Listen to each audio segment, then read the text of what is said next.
Buenos días a todos. La ponencia que viene a continuación la va a impartir la doctora Ana María Bueno. Ella es médico especialista en cirugía ortopédica y traumatología infantil, especialista en displasia fibrosa, osteogénesis imperfecta y en fragilidad ósea en general. Es traumatóloga en el Hospital Universitario de Getafe, en Madrid, miembro del Comité Científico de la Asociación de Displasia Fibrosa y Fundación AUCE, y miembro del Consorcio Internacional de Displasia Fibrosa y Síndrome de McCune-Albright. Cuenta con una amplia experiencia en cirugía de hueso frágil. Y la ponencia se titula «Cómo y cuándo operar la displasia fibrosa en huesos largos». Adelante.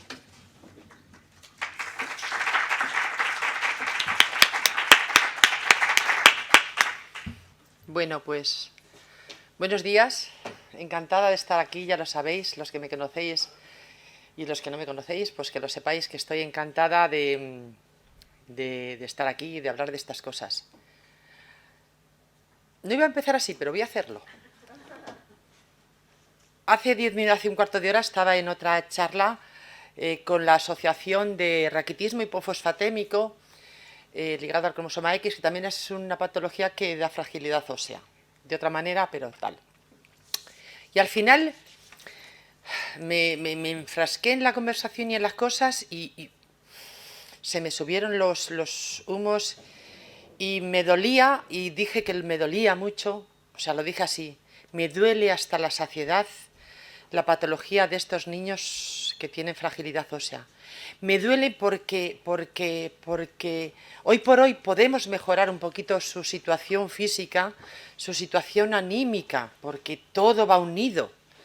Pues con ciertos tratamientos farmacológicos algunos, y ojalá fuesen más eficaces y universales para todos los niños que lo necesiten. Otros no tienen tratamiento farmacológico, pero a veces el tratamiento quirúrgico puede resolver las cosas y darle una calidad de vida mejor a estos niños. En vez de, yo no digo que se pongan a hacer rugby o fútbol, pues algunos hasta lo hacen, pero no se puede dejar a un niño en el aula arrinconado coloreando cosas porque no puede bajar al recreo con los amigos, A mí eso me duele en el alma, y dentro de lo que yo pueda, todo lo que he predicado esto en todos los congresos que he podido, del tratamiento de los huesos con fragilidad, que tiene que ser un tratamiento específico y dirigido a esos huesos que tienen un comportamiento biomecánico diferente, creo que con el tiempo ha cuajado, me doy, si es así, pues satisfecha.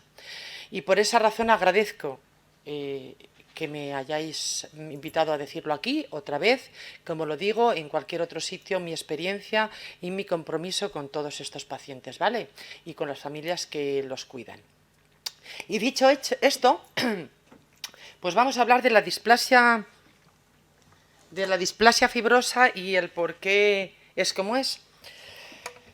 Vamos a hablar de los huesos largos, que son los principales afectados en lo que corresponde a mí como especialista en el aparato locomotor.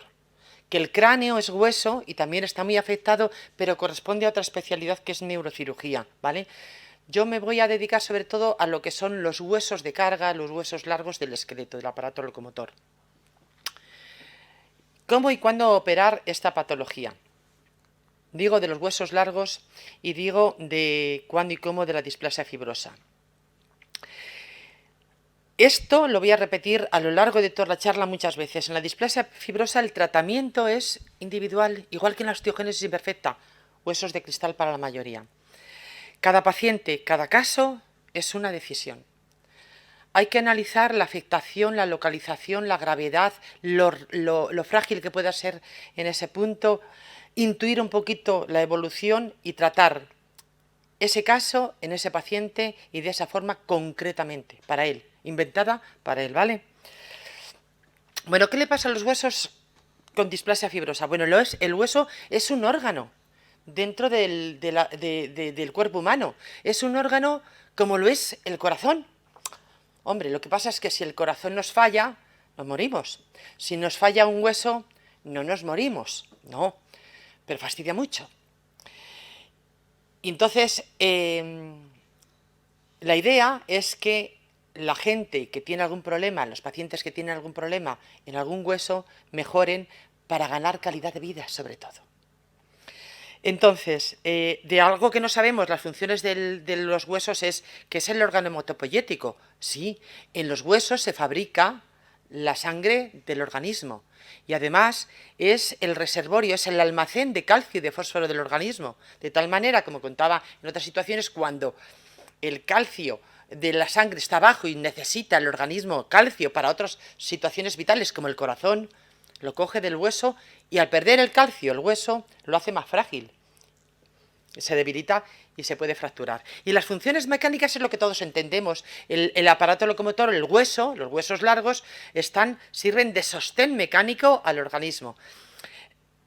Gracias a las inserciones musculares, a que los músculos se pegan en estos huesos y saltan la articulación, se mueven y nos movemos con ellos. Protegen y sostienen vísceras vitales, crean cavidades para protegerlas, la órbita, el cráneo, la columna.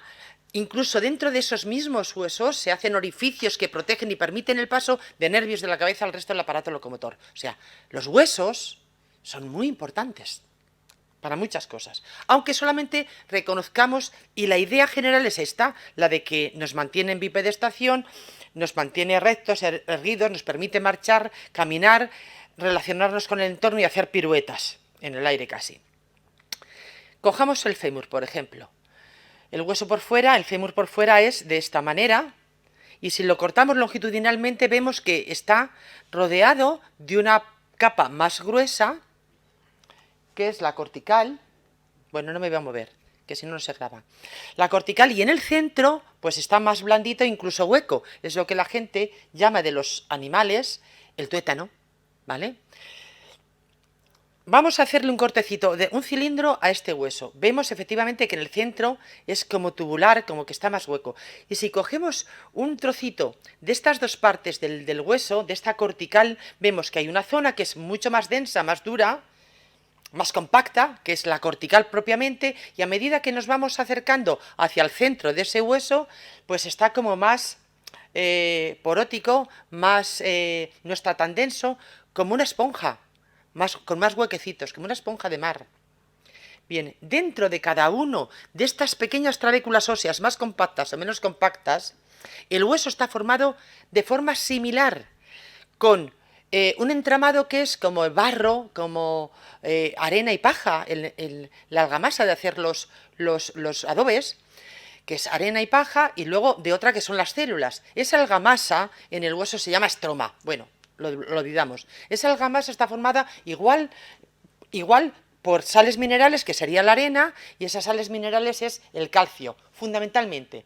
El 75 al 80% son sales minerales en esta argamasa.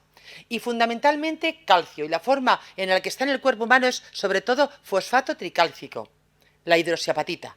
Y en esta forma precisamente porque cuando el organismo necesita conservar los niveles de calcio suficientemente altos para el sitio que los necesita, como por ejemplo el corazón, la hidroxiapatita se disuelve fácilmente y vuelca todo el calcio en sangre, ¿vale? Pero mientras está en el hueso es dura, es resistente, es la arena. Y luego está la paja, que se mezcla con esa arena, y esa paja, podríamos decir, es las proteínas.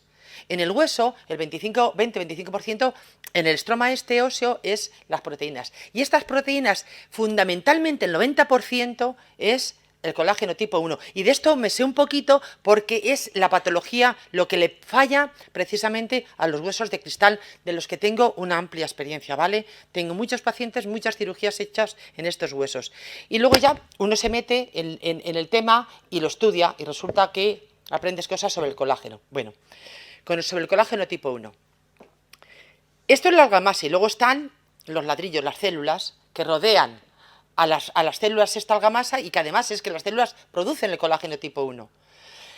Estas células que producen el colágeno son los osteoblastos. Producen colágeno en el cual luego se fija la hidroxiapatita y forman el hueso duro.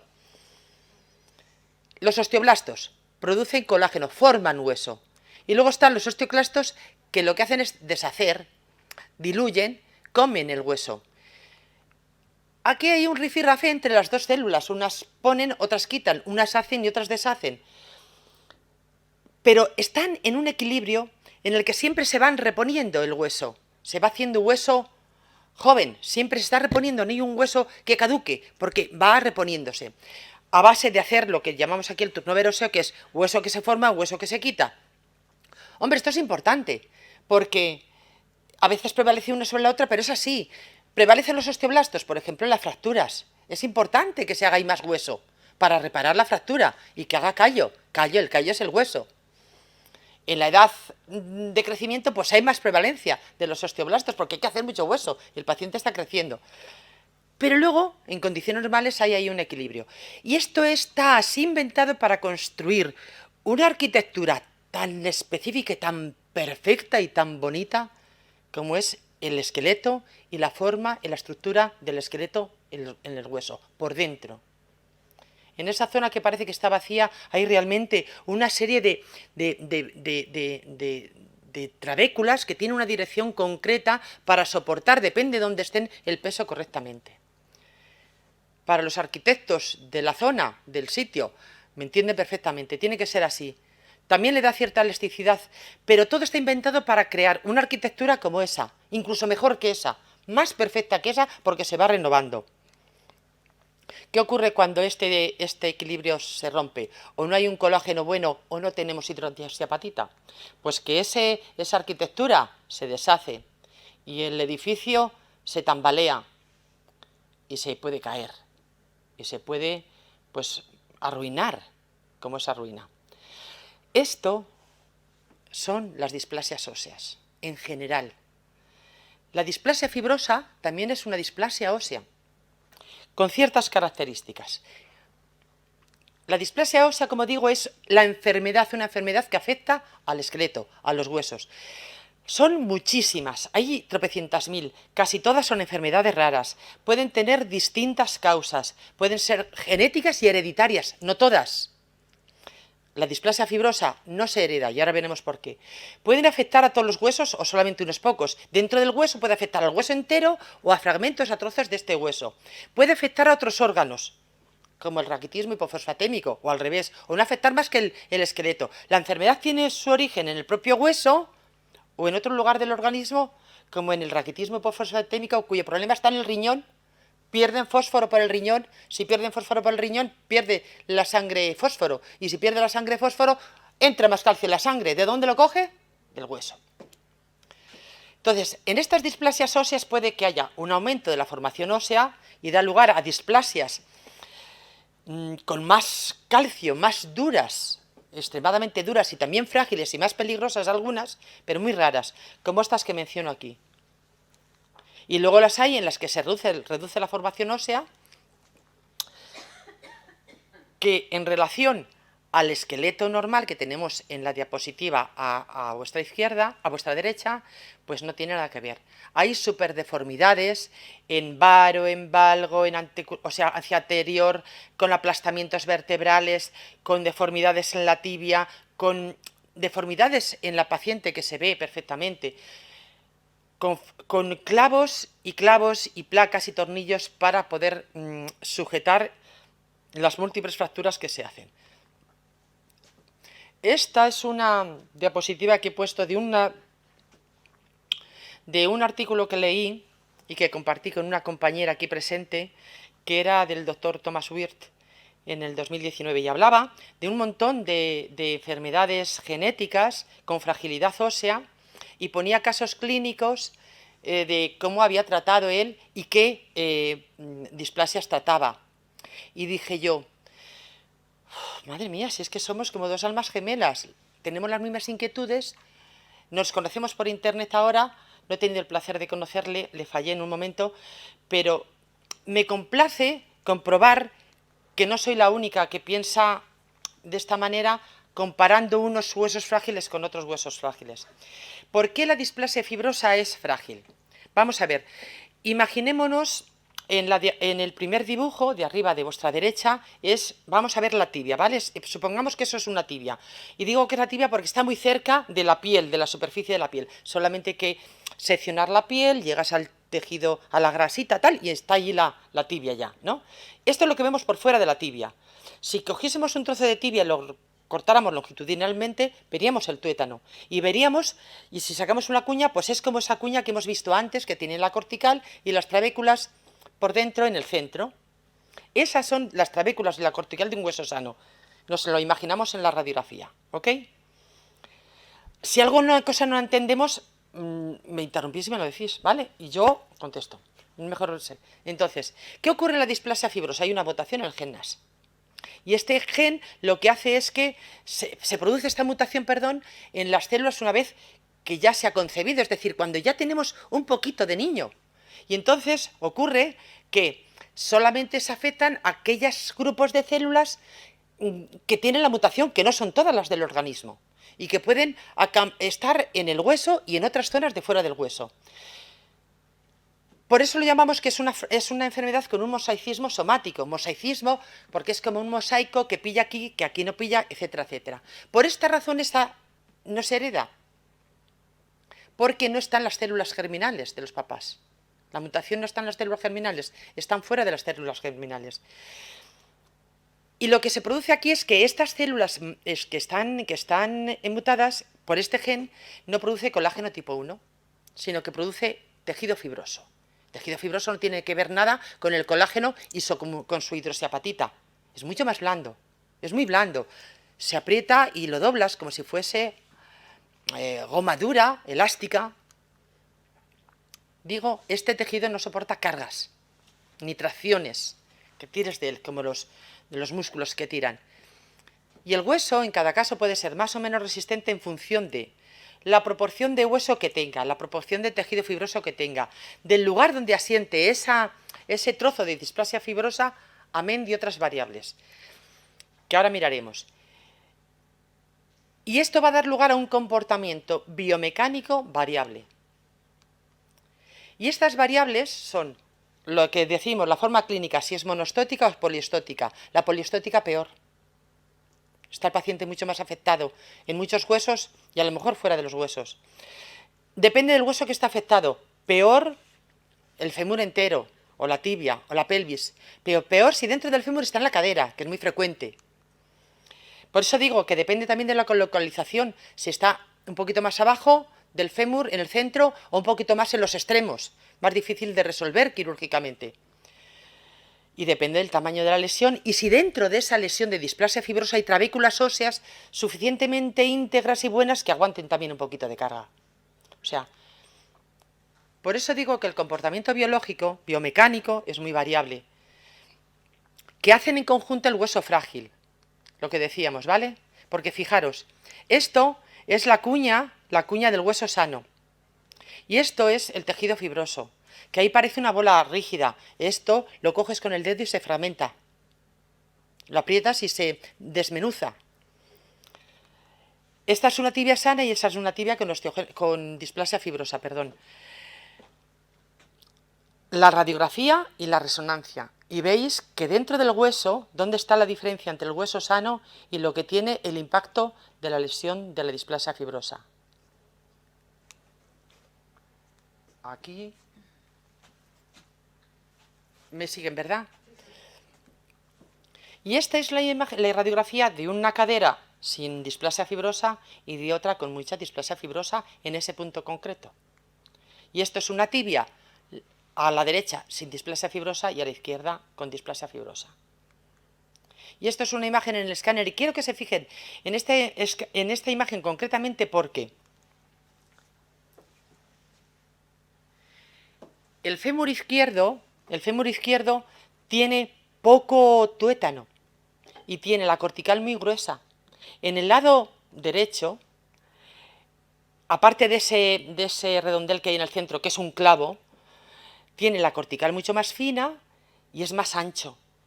La cortical está más fina porque está ensanchada y dilatada por la displasia fibrosa que hace más grande incluso el canal por donde pasa ese clavo, a diferencia del otro lado.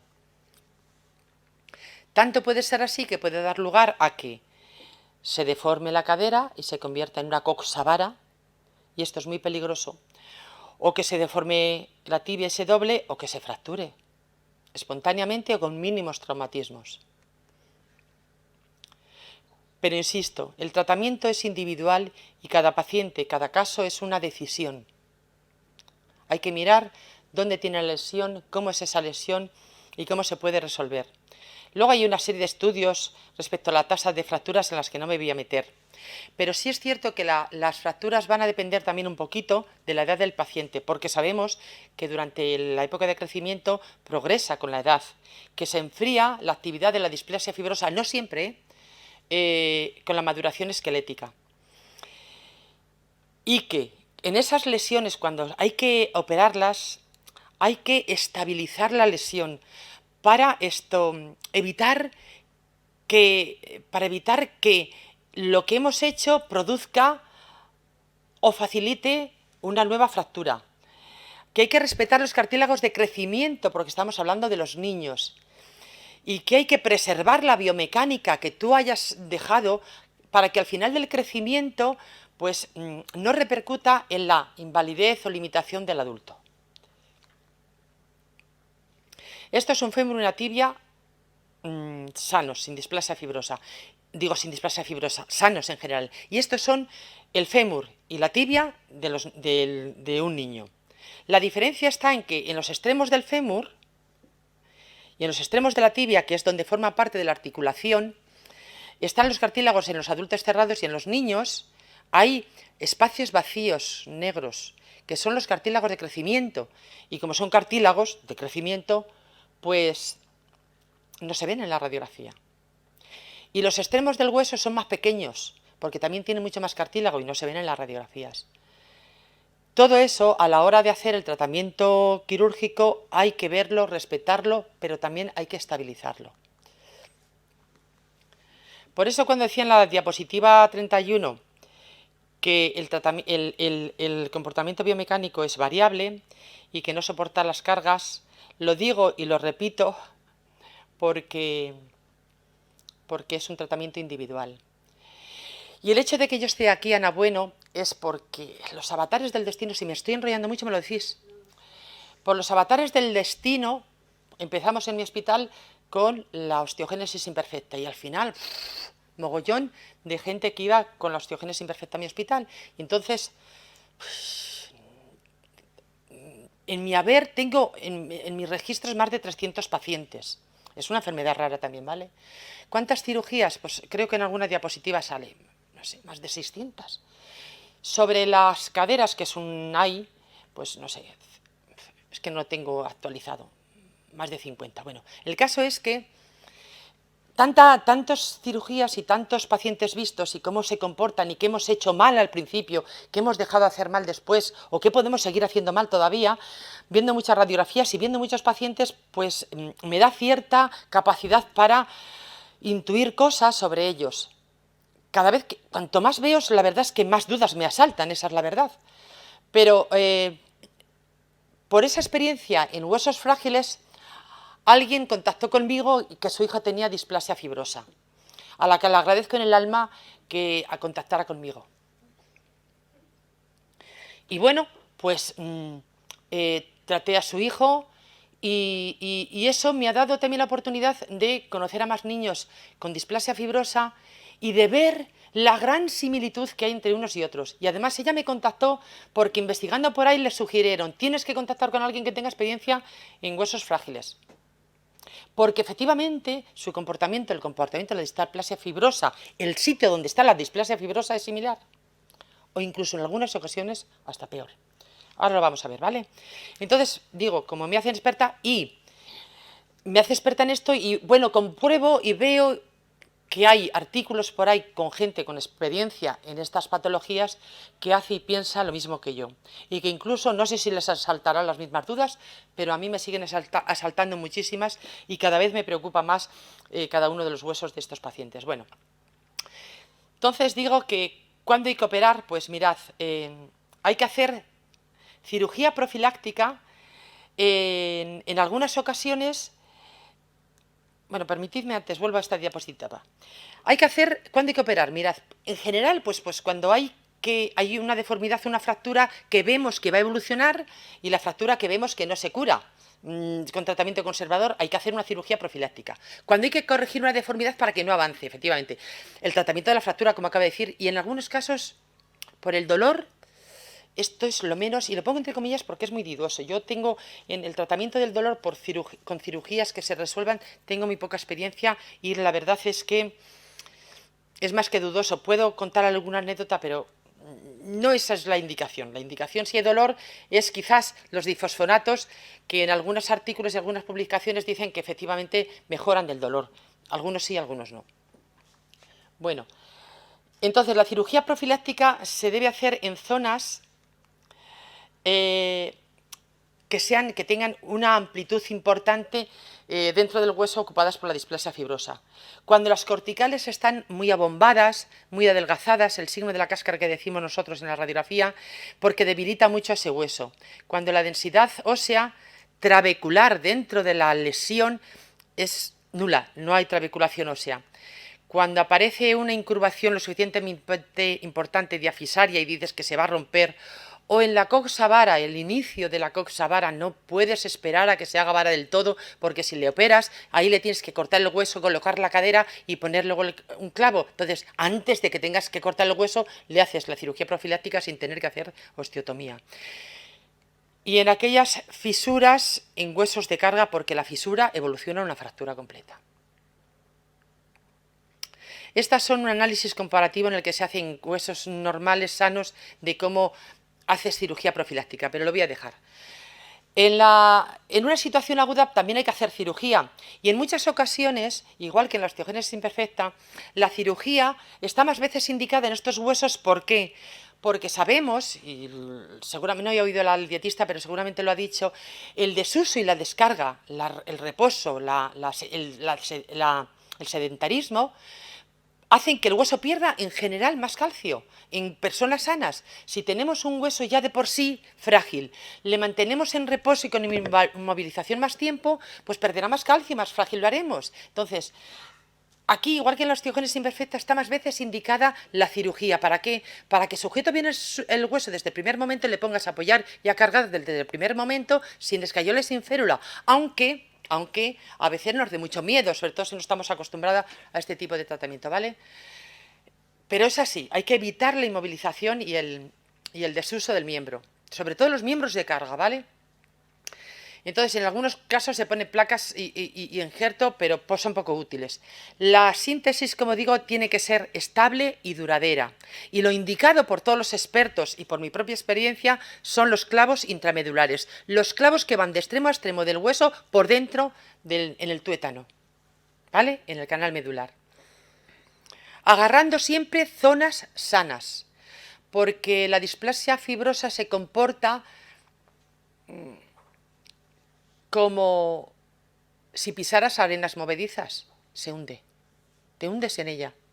El tornillo, por mucha rosca que tenga, no agarra ahí, se puede mover. Entonces tienes siempre que anclar lo que pongas en hueso sano, bypaseando, saltando la displasia. Lo que pasa que, vuelvo a repetir, en los niños es más complicado porque es difícil cumplir estas premisas, respetar el cartílago de crecimiento y dejarlo estable. Vale. Entonces, cuando hay que operar, pues en ocasiones, como decía el doctor Robert Stanton, al cual también tuve el placer de conocer, bueno, que debe estar jubilado, en ocasiones, decía él, no se debe hacer nada, porque no se necesita hacer nada. Y en otras no se puede hacer nada, porque los huesos están invadidos todos ellos, los de carga, de arriba a abajo. Y es complicado hacer algo ahí, ¿vale? Sin embargo, voy a un poquito al margen del doctor Stanton. Para llegar a la conclusión de que no se puede hacer nada, por favor, siéntate mucho rato y una vez y otra vez con distintos estados de ánimo para ver la radiografía del paciente al que dices no puedo hacer nada, ¿vale? Y si después de verla muchas veces, digo, en distintos momentos anímicos, llegas a la conclusión de que es que no puedo hacer nada, pues vale, pues no se hace nada. Porque a lo mejor todo lo que quieras hacer no vale para nada. Y buena gana de hacerle sufrir y padecer, ¿vale? Y someterle a riesgos de cirugías y anestesias. Bueno, los conceptos básicos y fundamentales de la cirugía. No se puede o no se debe intentar eliminar la enfermedad. salvo honrosas excepciones, en zonas muy concretas, que son pequeñas, cerca ya del final del crecimiento y lejos de la zona de la articulación. Ahí sí se puede curetar o quitar el trozo y poner injerto, como hay algún artículo publicado perfectamente. Estos autores que publican eso se refieren a lesiones muy pequeñas, muy concretas, muy delimitadas y únicas dentro de toda la diáfisis del hueso, ¿vale? No hay que permitir que la deformidad se vuelva muy severa porque entonces la resuelves peor. Hay que anticiparse a la deformidad o a la fractura. A veces, y este fue otro médico, el doctor Ernesto Hipólito, publicó concretamente en el 2019, me parece, un caso clínico en el que resolvió la grave patología que tenía en dos cirugías. Siempre que puedas lo haces en una sola, porque primero sometes al paciente a menos dolor, a menos trauma psíquico, a menos miedo. Repetir el dolor y el sufrimiento de la situación pues no es agradable. A veces no se puede pues porque mecánicamente no vas a conseguir lo que pretendes o porque el paciente tantas horas de anestesia, de cirugía, de sangrado, no lo soporta su organismo, biológicamente hablando, ¿no? Entonces no puedes someter a riesgo la vida o el buen estado del paciente. Dices, bueno, pues ahora lo dejamos, te vas a recuperar, no sé qué, no sé cuánto, y en otro momento terminamos de resolverlo. Son las menos, pero a veces es así, ¿vale? Son las menos. En las de fémur presumal la cadera, la cirugía precoz, cuanto antes mejor. Existe una larga lista de procedimientos que no funcionan, como es el injerto óseo, para intentar rellenar todo un fémur de displasia, porque desaparece, queda bailando, nadando dentro de la displasia fibrosa, y al final los osteoclastos que hay ahí se lo comen o queda ahí nadando, pero no hace soporte mecánico. El uso de placas y tornillos también en algún adulto y en ciertas situaciones se podrían poner de forma temporal o definitiva, pero cuidado con el paciente, ¿vale? La elección por mi experiencia, son los clavos intramedulares y, como dicen otros compañeros. Y en la cadera, con tornillo cefálico que atraviese hasta zona sana, en el adulto. Pero en el niño llegar a zonas sanas significa atravesar el cartílago de la cadera y no se puede. Entonces no hay que poner roscas. Y ahí está la técnica que yo muchas veces he utilizado, que es la de Wagner-Finidior-Faser, que luego la veremos, en la que solamente pasas agujas lisas. La síntesis que se haga no tiene que favorecer otra fractura o otra deformidad. Y el problema, como digo, es resolver esto en los niños. Lesiones pequeñas focales, pues por ejemplo, en este caso, yo personalmente no invitaría a la cirugía. A mí esto me parece un hueso resistente y además es un adulto ya, que teóricamente tiene controlada la displasia que tiene. ¿Por qué? En el primer caso, en el de la derecha, es una lesión muy pequeña. Es cierto que está muy cerca de la cortical del hueso, ¿vale? Del borde del hueso, e incluso la adelgaza, pero es muy pequeña y tiene muchas trabiculaciones óseas en el interior. Hay como celdas de hueso que están dando también resistencia. Me parece que no es necesario.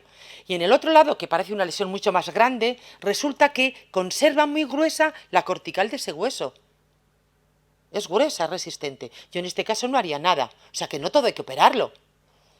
¿Vale? No todo. Esta es una pequeña lesión focal, pero ella tiene otra pinta. Esto no va bien. Ocupa mucho espacio, y es de un adulto, ocupa mucho espacio dentro de toda la cadera, de todo el extremo del fémur, adelgaza las corticales, no abomba mucho, pero las adelgaza, y entonces los compañeros que trataron a este paciente adulto pues decidieron efectivamente que había que operarle, porque además, bueno, no se ve muy bien, pero hizo una pequeña fisurita cerca de la bola del fémur, de la cadera, de la cabeza femoral. Y le pusieron estos tornillos. Pues mire, por definición ni tornillos ni placas. Y porque además alguno de estos tornillos está apoyándose en zona de lesión. Y además da la impresión de que aquí se ve mal con tanta luz, pero ahí parecía que había también zonas más líticas, menos óseas. Las zonas óseas buenas son más blancas y ahí está como más grisácea. Y de hecho parece como si se hubiera reactivado la displasia con esta síntesis que nosotros llamamos, con colocar estos tornillos. Yo, ahí, en un adulto, le había puesto un clavo intramedular. Si es más fácil de poner incluso. Si es que lo pones en 2 patadas. Mejor que incluso que una placa, que tienes que abrir mucho más para que quepa toda la placa. Clavo intramedular que da estabilidad por dentro a todo el hueso. Esto es. Hay otras pequeñas lesiones focales que parecen... Bueno, no tengo las radiografías primeras de esta niña, pero parecía una lesión focal menos grave, pero sin embargo, fijaros cómo ha llegado a estar. No sé si me oye, que no me oiga. Bueno, pues ha estado ese hueso muy malito. La displasia progresaba y la síntesis que se ponía no estabilizaba, ¿vale? Luego, esta pequeña lesión focal, por ejemplo, cuyo diagnóstico radiológico y por resonancia se estableció un diagnóstico diferencial entre una displasia osteofibrosa, que no es una displasia fibrosa, o un adamantimoma. Es difícil hacer un diagnóstico diferencial. Este niño tenía 5 años y se fracturó en un partido de fútbol por donde está esa imagen ahí como lobulada, lóbulos ahí grises, ¿no? Se fracturó. Y bueno, se curó con la escayola. Poco después hizo de forma más espontánea, con un golpe, dice, otra pequeña fisura ahí. Y a pesar de que el diagnóstico era displasia osteofibrosa, que tienen buena evolución, no es la misma que una displasia fibrosa, pues yo propuse operarle. Los papás consultaron a otros pacientes, a otros traumatólogos, y con la casi seguridad de que era una displasia osteofibrosa, pues los otros compañeros dijeron de no operarlo. Correcto, bueno, pero a mí me daba miedo que fuesen 2 fracturas así tan seguidas. Cuando la displasia osteofibrosa es grave, tipo 3, también deforma y se fractura. Entonces, bueno, pues yo le puse el clavo intramedular y le cogí biopsia del hueso. Y el diagnóstico de anatomía patológica era de displasia fibrosa. Ha ido evolucionando muy bien. No estoy muy segura de que no sea una displasia osteofibrosa, ¿eh? Ojo al dato. Pero el diagnóstico anatomopatológico de la biopsia era displasia fibrosa. No tiene hecho el gen. En aquel momento no se hizo el estudio genético. Pero bueno, es que hay displasias osteofibrosas muy graves.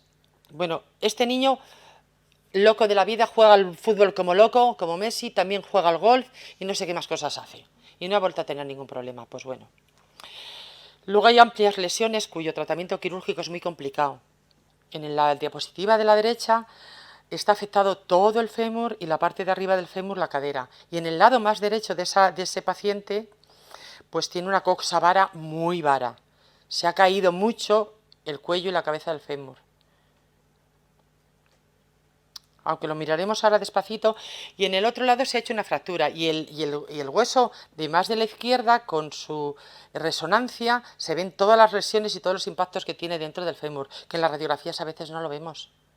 Es muy importante tener un estudio correcto de cada paciente que vayas a operar, en cuanto a un estudio de extensión para ver cuántos huesos afecta a esa displasia fibrosa, y dentro del hueso, la lesión que ves en la radiografía, cuánto ocupa de ese hueso para que si le tienes que operar, elegir la zona de más arriba y de la más abajo fuera de la displasia. ¿Me explico, verdad?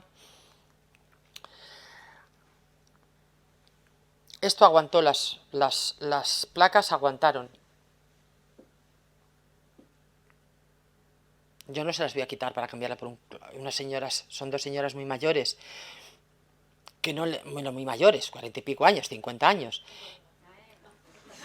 Bueno, yo tengo más. Y no importa. Pero están bien, llevan con esas placas 30 años. Vamos a ver. Tampoco hay necesidad. Repito que cada tratamiento es individual, ¿vale? Lo he dicho, ¿verdad? ¿Cuándo y cómo operar la cadera con displasia fibrosa? La cadera, como ven ahí, es una encrucijada anatómica bonita, pero inquietante. ¿Por qué? porque es el vínculo por donde se transmiten las cargas de todo el peso del cuerpo hacia las piernas y hacia el suelo. Y no están en línea con el tronco porque le aplicamos movimiento para poder desplazarnos y movernos y hacer las piruetas que hacemos, ¿vale? Unos juegan al fútbol, otros hacen piragüismo, otros van por el Corte Inglés, o sea, todo el mundo hace cosas y necesita las caderas unidas al tronco para transmitir la carga y además para moverse y hacer las cosas que quieran, ¿no?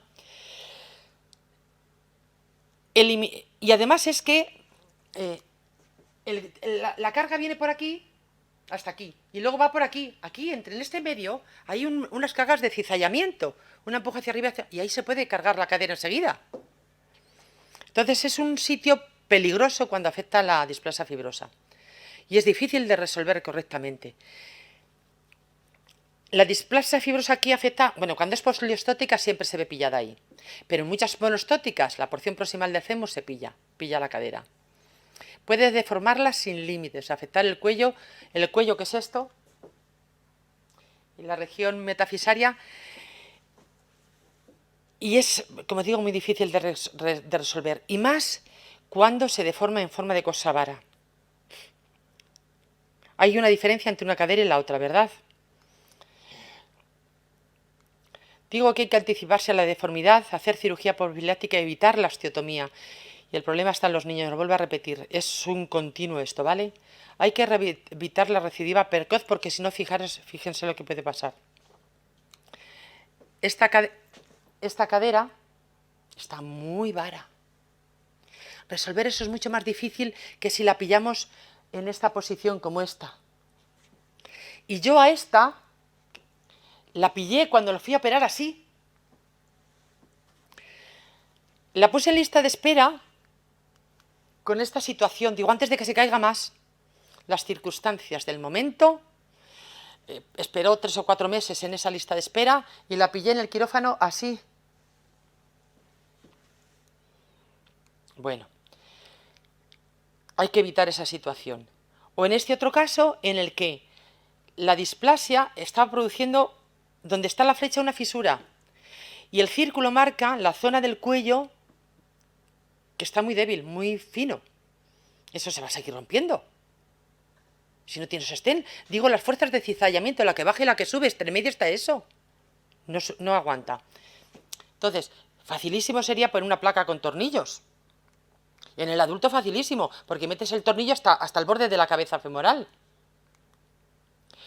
E incluso pones un clavo intramedular que ponga los tornillos hacia la cabeza, que llamamos nosotros cerrojo proximal, todo lo cerca que queramos al borde de la cabeza femoral. E incluso en los preadolescentes, porque ya el potencial de crecimiento que tiene ese cartílago de crecimiento en la cabeza femoral es muy pequeño.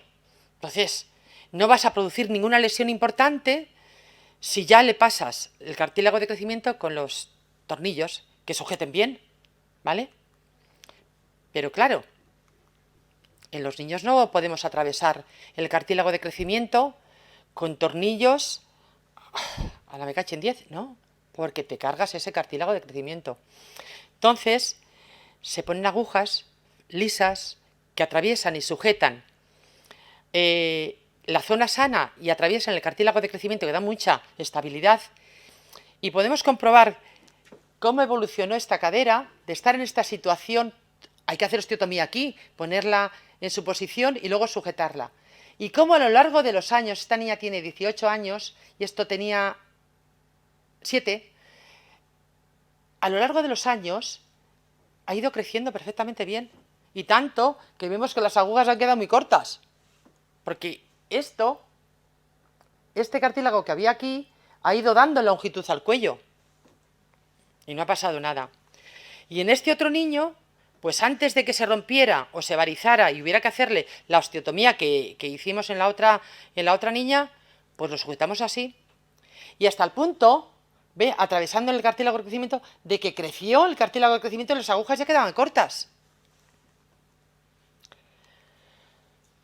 La técnica esta de poner las agujas con el clavo intramedular y sujetadas con un cerclaje alrededor se llama técnica de Wagner, Finidori, Fasier. Yo la llamo así porque utiliza elementos de los tres autores estos. Wagner describió este tipo de cirugía en una patología que hay en los niños que se llama cosa vara congénita, en la que él, en vez de poner una placa con tornillos, pues puso las agujas. Bueno, es una forma de hacer las cosas también, es barata, versátil, se puede hacer. Y entonces pero por otro lado, Finidori, más tarde, que es un traumatólogo francés que también trabaja mucho con las osteogénesis imperfectas, pensó en resolver la coxa vara de la osteogénesis imperfecta sujetando el extremo de arriba, cortado el hueso, con el extremo de abajo, con un clavo intramedular, el clavo que se dibuja aquí, no sé si lo ven. Pero eso es bastante inestable, la verdad. En un hueso frágil, sujeto solamente por un poquito, porque ahí ese clavo está muy metido, pero no se mete tanto. Entonces dijo Fassier, pues las dos cosas, ponemos el clavo intramedular y luego además de soporte y de sujeción más estrecha, más profunda, más potente, las agujas de Kirchner como Wagner, y hacemos todo un completo. La estabilidad que da el hueso, el clavo por dentro, es poca, y la que dan las agujas por fuera es poca, pero se complementan los dos. Y las agujas apoyadas en la cortical no se rompe el hueso porque tiene el clavo por dentro. Y además no se lesiona el cartílago de crecimiento porque son agujas, no son tornillos, no son rosca. Y esto lo dicen más gente, ¿vale? Esto es bibliografía que aporta personas que entienden de huesos frágiles y de caderas y que han utilizado estas técnicas, tanto en huesos frágiles de osteogénesis imperfecta como de displasia fibrosa y de otros huesos, y de la hipofisfatasia, por ejemplo. Y mi experiencia es, por lo que les decía antes, ¿no? Unas 60 cirugías de caderas en huesos frágiles. De ellas, 52 cirugías con la técnica de Wagner, Finidori y Fassier. 6 han sido displasias fibrosas. Una enfermedad de Ollier. El Ollier en general no da fragilidad. No, es otro tipo de displasia, también mosaica, pero no se caracteriza por la fragilidad en absoluto, son niños más sanos. Lo que pasa es que esta niña tenía en la cadera muchísimos quistes y se fracturó, hizo 2 fisuras, y entonces le puse también el Wagner. Y luego 45 en osteogénesis imperfecta, bien por coxa vara, por profilaxis de la coxa vara, en 4 cosas de cosa valga que es al revés, o por fracturas en torno a la cadera que necesitaban sujeción con esto. Esto es un caso, por ejemplo, para que no se caiga, de caso de una coxa vara y un caso de una fractura que se estaba iniciando. Y esta es otra niña que por mal seguimiento llegó en esta situación y la cirugía de la diapositiva de vuestra izquierda ya operada. Cuando la displasia fibrosa es muy frágil, como en este caso, si nos apoyamos en la cortical fina, esto se va a romper, no hay que esperar. Se rompe. Y sujetarlo solamente con eso no vale tampoco, porque el hueso es muy frágil. Lo que hace es que, como el clavo es más rígido que el propio hueso, lo rasga. Y el hueso se desplaza, mientras que el clavo pues, se queda ahí. Y se rasga a través del clavo. Y entonces hay que hacer una sujeción como esta. ¿Qué? Me acuerdo que el doctor Fassier, el de la técnica, estaba en Getafe, iba a operar esta fractura. No intentes corregirlo todo, Ana. Con que llegues a 90 grados basta. Llegué a 100, pero no era suficiente. La operé en el 2014, la última radiografía. Está haciendo psicología, es muy mayor, muy guapa, tiene otras cosas, otros problemas, pero la cadera no la ha vuelto a fallar. Y este niño que también tiene otra osteogénesis imperfecta tipo 6, que es más rara todavía que las raras, pues tiene este andamiaje ahí puesto, pero este andamiaje le ha permitido crecer y estar ahí solo, sin ninguna ayuda, mirando el sol. Va a la universidad, está haciendo biología. Y se pega unas caminatas. Yo no sé cuántas cirugías lleva este niño, pero ahora ya no le opero, ya es mayor. Ha llegado a una situación lo suficientemente aceptable para que sea de independiente y no necesite ayuda para ir a la universidad. Este caso de un adulto, pues a raíz de que le estaban estudiando la cadera por otro motivo, pues encuentran esto y dicen, uy, una displasia fibrosa, te voy a operar. Y lo operan y le ponen esa placa. Y los tornillos se están apoyando y la placa se está apoyando sobre la lesión, que radiográficamente se ve, ¿vale? Se empezó a fracturar y ya le quitaron la placa y le pusieron un clavo intramedular. Concho, si esto es un adulto, pues el clavo intramedular desde de entrada, con todas las roscas que haga falta, no pasa nada. En este caso empezaron poniéndole una plaquita y luego le han puesto un clavo. Este es un caso muy antiguo, este es del doctor Ernesto Hipólito. No sé qué habrá sido de esta niña. O en este caso, que ya tenemos un hueso prácticamente cerrado, no tiene casi cartílago de crecimiento, pues clavo intramedular. Esto respecto al extremo proximal, al extremo de arriba del fémur, donde está la cadera. Respecto a los huesos largos, en general, ¿cómo tratar los huesos largos con displasia? Me estoy entreteniendo mucho. Displasia fibrosa. En los miembros superiores, los húmeros, los antebrazos, pues la verdad es que no está tan indicado, no son huesos de carga. Y a no ser que estén muy deformados o se rompan con mucha frecuencia, no habría que operarles, ¿vale? Lo fundamental es en los huesos largos de miembros inferiores. Como en este caso, no hay que permitir que la deformidad se vuelva tan severa, porque esto tiene peor solución, infinitamente peor. Y esto no lo puede apoyar. No puede apoyar este fémur. En este caso se pusieron también en otro centro una placa en esta displasia fibrosa. Está apoyando sobre la displasia fibrosa. ¿Ven que se rompe dentro con la placa? ¿Ven, se ve la fractura? ¿Quién no ve la fractura? Aquí está la fractura. En el otro lado se verá mejor. ¿Y cómo es que la placa está medio suelta? Está hundida, está nadando dentro de la displasia fibrosa. Doy fe que la saqué de dentro de la displasia fibrosa, ¿vale? O este otro niño en la que la indicación son los clavos intramedulares, pero esto se puso otros clavos que no sujetaban de un extremo a otro correctamente y se rompió. Bueno, ahora, ¿por qué este ha aguantado? Esto es un caso nuestro, ¿eh? Lo operó mi jefe y le operó, y además conozco al paciente que le veo de vez en cuando, periódicamente, está perfecto, está muy bien, pero si le pusieron unos clavos que no están indicados.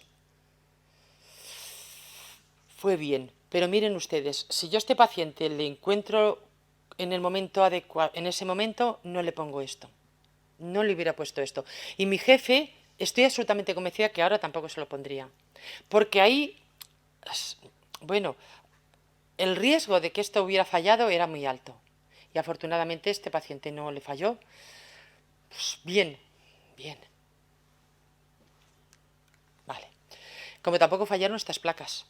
Y como tampoco ha fallado, fíjense, en la diapositiva de su izquierda del todo, en la que hay una prótesis en la cadera y una placa abajo. Y entre medias hay un poquito de hueso solo. Menos mal que ese hueso es muy denso. Parece que es lo suficientemente duro y rígido para que no se rompa por ahí. Vale, pues ahí se queda, ¿eh? Ahí se queda. Y entonces ahora os voy a mostrar 3 detalles de lo que dijeron en la reunión internacional que se hizo en Florencia en el 2019 sobre la displasia fibrosa, que lo hizo el consorcio que existe allí.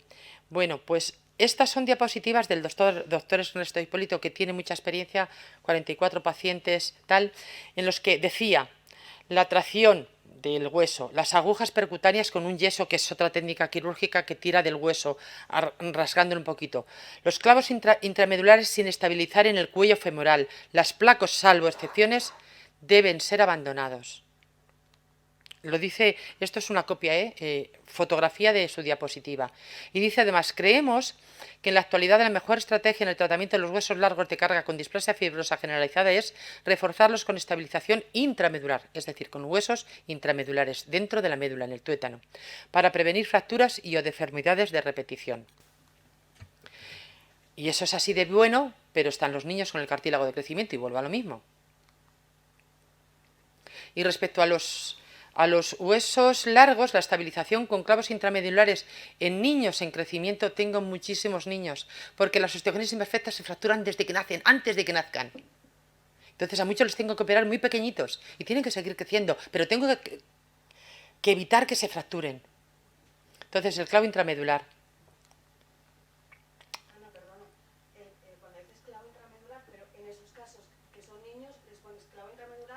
telescópico. Iba a decirlo ahora. Gracias, Nerea. Pero por si acaso, clavos telescópicos, como se ve en la diapositiva de vuestra derecha, está casi recién puesto porque se ve el corte de los huesos, del hueso en dos zonas, dos osteotomías, y se ve el clavo cómo sobresale por arriba y la punta de abajo. Y se ve... Ay, ay, ay, ay, ay, ay, ay, ay, ay. Y se ve cómo ha telescopado, cómo está por dentro. Es telescópico porque es... Una pregunta, porque el traumatólogo nos ha comentado que la punta se podría recortar si llegara a molestarle. Eso. Es que si crece y telescopa, eso se mete dentro del hueso. Si en la radiografía se ve que está ocurriendo esto, que se mete dentro, porque el hueso, porque está bien anclado abajo y no se ha desanclado, porque el hueso si es frágil a veces se desancla, pues entonces es como una antena el clavo telescópico. Es una forma hembra... Ah, de Cádiz. Sí, es una forma, la hembra que llamamos es hueca y dentro está el macho, que es el denso y que es... Entonces, uno respecto al otro se van deslizando. Si el clavo está telescopando y lo hace bien, al final el macho queda oculto dentro del hueso porque el hueso se va haciendo más largo. No sé si me explico. Entonces, si no molesta y telescopa, al final es que no se verá, como en este caso, sobresale un poco al principio de recién puesto, pero luego ya no sobresale nada. ¿Vale?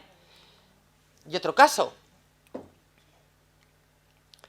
Fíjense que los aspectos que estoy diciendo básicos y fundamentales de la cirugía de la displasia fibrosa son la misma que de la osteogénesis imperfecta. Porque en las radiografías que tenemos a la derecha es una osteogénesis imperfecta, pero el de la izquierda es una displasia fibrosa. O aquí, la placa, en vez de placa, clavos telescópicos. Y en vez de esos clavos que están ahí medio doblados porque no sujetan, clavos telescópicos.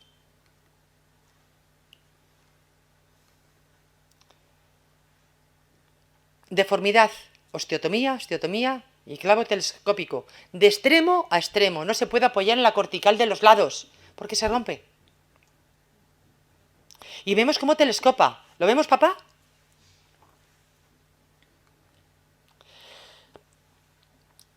Estos clavos no sujetan tanto. Hay que pasar a una zona más dura, más resistente, que da más estabilidad, pasando el cartílago de crecimiento. Estabiliza mucho pasar el cartílago de crecimiento. Con cuidado y con la técnica correcta, ¿vale? No es a mogollón, no. 3 ejemplos. Esta niña, la niña de la tibia, que ya hemos visto un trocito de cómo ha ido evolucionando. Se le pusieron distintos clavos. Voy a hacer aquí un paréntesis. El hecho de que pongan esos clavos, vamos a ver, los traumatólogos, en general yo creo que los traumatólogos somos médicos y casi todos somos vocacionales, la inmensa mayoría, salvo a lo mejor historia familiar de médicos. Los traumatólogos infantiles yo creo que además más devotos todavía de los niños. Y cuando hacemos un gesto quirúrgico, se hace con la intención de mejorar y de trabajar en pro de ese paciente, ¿vale? Y estoy absolutamente convencida de que lo hacen intentando mejorar la situación del niño. Lo que pasa es que nos da miedo, creo, porque nos han metido tanto en el cerebro la idea del cartílago de crecimiento, respetarlo, y ya cada vez hay más artículos en los que en otros casos, cuando hay que hacer cirugías del ligamento cruzado anterior en los niños porque se les rompe y tiene el cartílago de crecimiento, ya existen muchos artículos en los que demuestran que se puede atravesar con ciertas cosas y ciertas premisas que nosotros debemos conocer, ¿vale? Pero se puede hacer. Entonces, quiero decir que con el ánimo de no perjudicarle más, involuntariamente lo hacemos. Entonces, creo que va mejor poner el clavo intramedular telescópico, que pase el cartílago de crecimiento y que se fije en los extremos del hueso. Esa es una cirugía que se hizo de esa manera, la hice yo concretamente, pero fue mal porque la displasia fibrosa avanzó y avanzó y avanzó. Y avanzó y parecía que pegaba y luego lo comía otra vez todo. Hasta la última cirugía que puse aquí mucho injerto, no propio, sino de banco, que está muerto, ese injerto está muerto. y va y pega, y consolida. Y la veo en un vídeo subiendo escaleras y caminando por el Corte Inglés. Bueno, no puedo reproducir el vídeo porque no está metido en el ordenador este, ¿vale? Ah, sí, lo puedo reproducir. Anda, ¿y por qué? Antes no se podía hacer estas cosas, ¿no? Hombre, va cojeando. Ahí es cuando empezó ella por su sol, cuando la vio su madre. ¿Pero qué haces? ¿Pero qué haces?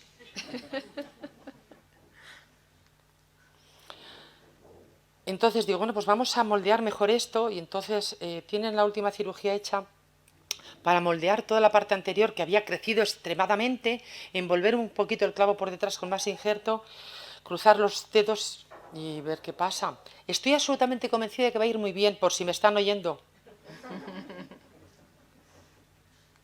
Y que si duele un poquito el talón no pasa nada, por si me están oyendo. Segundo ejemplo, no se ve muy bien, pero tenía una pequeña fisura cerca de las zonas más líticas, que se ve un poquito más en esta otra proyección. Aquí. Bueno, ahí estaban las fisuras, ¿vale? Y porque le dolía y cojeaba al caminar, le llevaron a urgencias y con la mejor intención se pone un clavo, de los clavos elásticos que ponemos en las fracturas de fémur en los niños, pero lo que pasa que el inconveniente es que no se ancla bien arriba. Y entonces pues se va desplazando y deslizándose esos clavos respecto a la displasia. Este se mueve, se cae y entonces, bueno, pues se fractura, al final se fractura. Le había durado la cirugía esa pues 2 años y medio aproximadamente. Lo que pasa es que el niño cojeaba y no estaba bien del todo. Y entonces a los 2 meses me dice la madre que estaba jugando a fútbol. Digo, prohibido, pues está jugando a fútbol. 4 años y medio después pues sigue bien, lo que pasa que él sigue creciendo y su displasia fibrosa también. El inconveniente de la displasia fibrosa es que durante la edad infantil sigue creciendo, sigue evolucionando, sigue aumentando de tamaño, invadiendo más hueso, en muchas ocasiones, sobre todo la poliestótica, la que es un poquito más agresiva. Y hay que vigilarlos muy de cerca para evitar llegar a situaciones peores que ya estaba este niño, en el que el clavo no se está lateralizando, está creciendo todo, queda insuficiente y antes de que pase más, pues le volví a operar. Y ya cuando es más grande y crece tanto la displasia fibrosa, le pongo injerto de contención porque lo de la parte de fuera no tiene límite. Injerto de contención, no para corregir la enfermedad. Y la idea era que esto luego se sustituyera por un clavo intramedular con esos tornillos a la cabeza, como le puso el doctor Thomas Witt. Este niño es un paciente que se marchó a Frankfurt y entonces con el COVID no ha podido volver y Thomas Witt le operó en Frankfurt, ¿vale? A lo mejor viene esta Navidad y le veo. Total, y el ejemplo número 3 es este, el de la fisura en el cuello femoral que le dolía y que se veía muy sutilmente en la radiografía. Es importante hacer un estudio en la resonancia para ver la extensión dentro de ese hueso. Y entonces a los 10 años le hicimos la técnica de Wagner porque se estaba rompiendo la cadera, con el clavo intramedular hasta el final del todo porque tiene displasia fibrosa mucho más abajo de la cadera. Y crece, como veis, y crece y ya queda insuficiente y aquí se estaba plegando el hueso. Se estaba plegando en la zona donde ya no tenía tanta sujeción. Hay que vigilarlos, hay que verlos. Entonces, antes de que se rompa, conservando el ángulo que tiene ahí, lo sujetamos otra vez. Esto es una cirugía poco agresiva, porque no hay que cortar el hueso ni nada de nada, se deja como está y sustituyes unas agujas por las otras, más largas, más largas. Dices, en este momento, haberlo cambiado por un clavo intramedular fijo, pues a lo mejor sí. Había que quitarle todo, el clavo que tiene, el otro hubiera sido una cirugía más agresiva y en un vis a vis con los papás decidimos que no.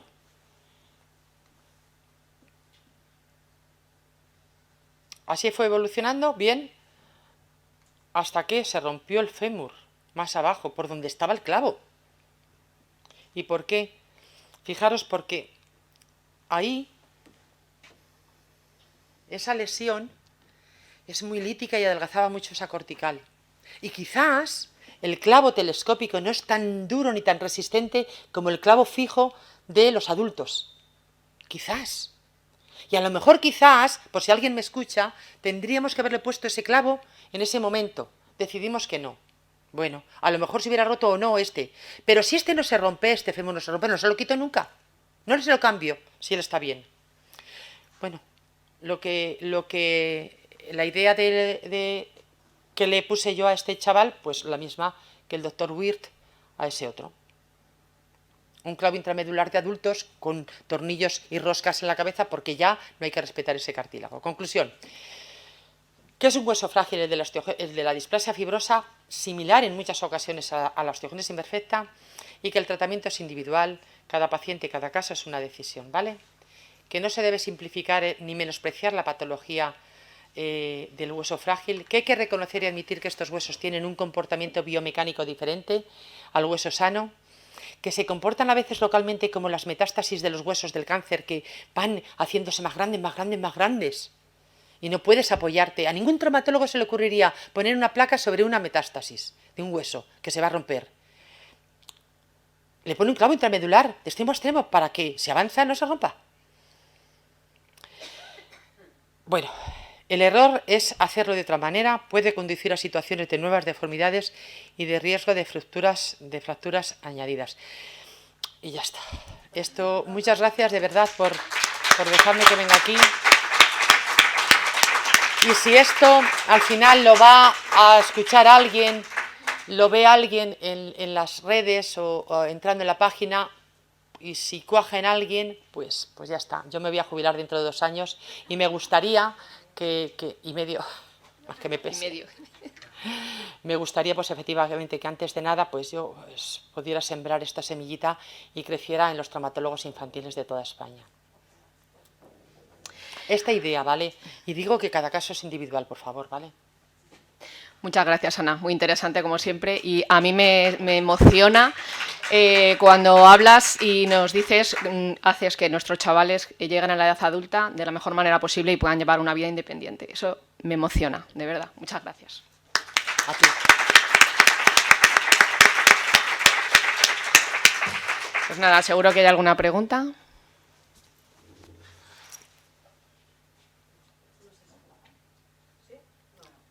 Sí, no sé. ¿Ahora? Sí. Ahora.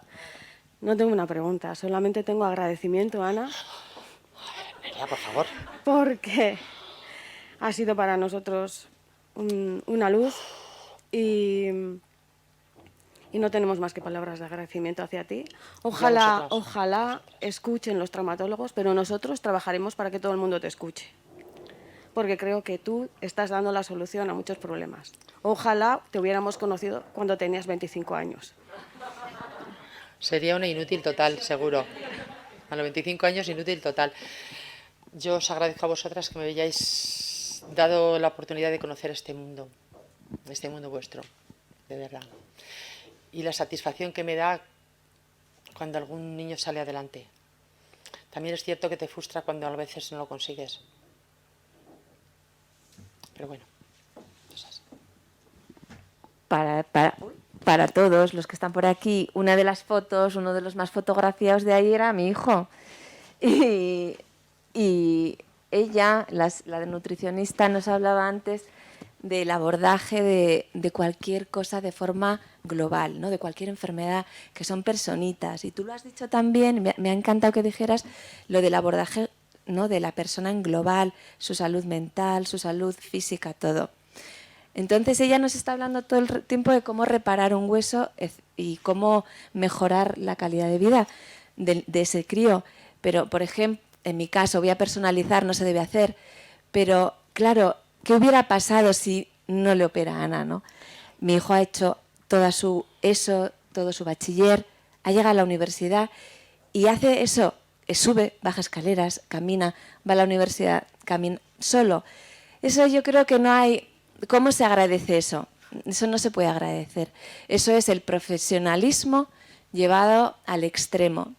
Y los que sabemos un poco de salud pública, hablamos de impacto en la salud de las personas. El impacto en la salud global de una persona es enorme. Y sí, nuestra tarea, Nerea, como asociación, es que esto no solamente haya semillitas, sino que crezca. Bueno, por alusiones, no quiero que quede flotando en la idea, en el ambiente, en la sala, la idea de que hubiera sido de Mateo si no lo opero yo. Sabrá Dios. Pues a lo mejor está igualmente ahora haciendo su carrera, habiendo abandonado el nido y siendo tan independiente y guapo como es. Entonces, o sea, conmigo ha ido bien todo. Pues eso. Pero lo que sí sabemos es que sabíamos cómo había que hacerlo. Y es una patología, es verdad, no hay que culpabilizar a nadie, ¿no? Pero es una patología muy poco frecuente que cuando tú se la explicas a un profesional, y de eso les hablaré yo mañana, le das la información al profesional. No se puede hacer esto, no se puede hacer lo otro. Y te proponen, pues yo lo que le voy a hacer es vaciarle la cadera, ponerle injerto, le voy a poner placa y luego... Quiero decir, eso no tiene que quedar en el aire. Y yo sé que nuestros compañeros hacen siempre lo mejor que está en su haber y saber.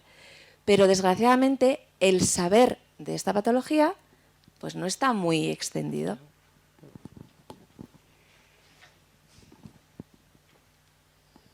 Yo también tengo que agradecer a la doctora Bueno, porque, bueno, no solamente ha entrado en nuestras vidas, sino que a mí, en nuestro caso especial, después de años con un diagnóstico casi aparentemente de libro, rápidamente vio que había otro diagnóstico. Que eso a mí, pues yo he profundizado mucho en la displasia fibrosa.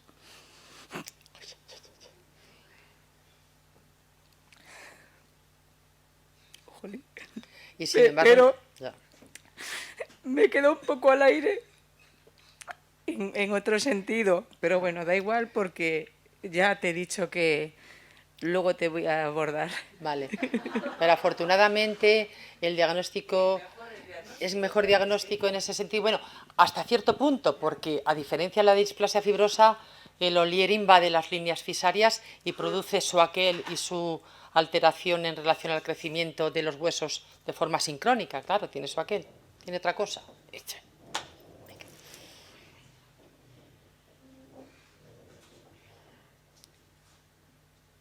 Nos has dejado mudos. No, bueno, porque también es a lo mejor son conceptos muy profundos. En vez de decir médula, pues digo tuétano, que esto cualquier traumatólogo que me oiga, pero bueno, va dirigido a ustedes, no a bueno, los traumatólogos entienden perfectamente el tuétano y entienden perfectamente el canal medular, ¿vale? Pues la sala solamente entiende mejor el tuétano que canal medular. Por eso lo uso, pero no, vamos, en nuestra voz no lo usamos, ¿no? Pero que me perdonen los compañeros. Vale, ya está. Bueno. Pues nada, damos por finalizada la sesión, la ponencia.